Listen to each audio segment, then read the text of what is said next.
on that kind of really gives it some character. So let's talk about some of those details. First one, and the one that stood out the most to me, was the crown. So as you can see from this angle, you can't really see the crown. But it's there, and it's a fairly good size.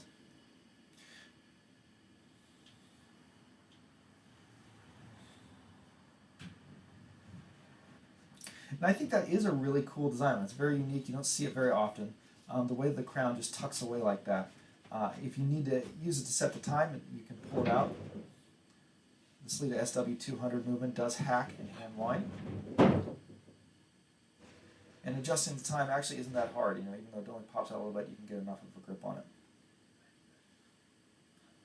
So it's kind of cool to have a watch like that where the crown is almost completely invisible.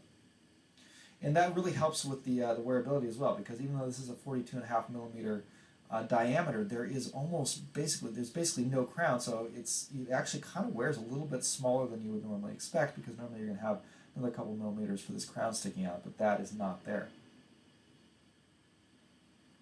Now the obvious drawback to this is that it makes it incredibly difficult to hand wind. They say in their manual that you're supposed to be able to just kind of rub your finger along it like this, and when the watch is completely run out, you can kind of get a little bit of a grip on it and get just a little bit of winding in, and after some time it'll get the watch going. But for me, I found it was just far easier to just kind of do the Seiko shuffle at this point, which is kind of a bummer, because if you have a watch like the Sellita, or if you have a movement like the Sellita SW200 inside that has hand winding, you kind of want to be able to use that feature.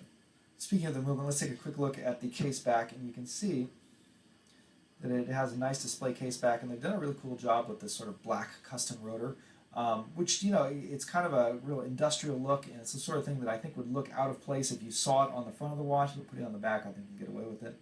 The Sellita SW200 is a really cool movement. It's high beat, so you get a really nice smooth sweep of the second hand, and it's fairly accurate.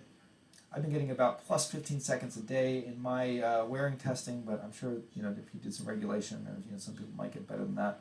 But yeah, pretty nice for that. And it is Swiss made, so it's a German made watch with a Swiss made movement inside.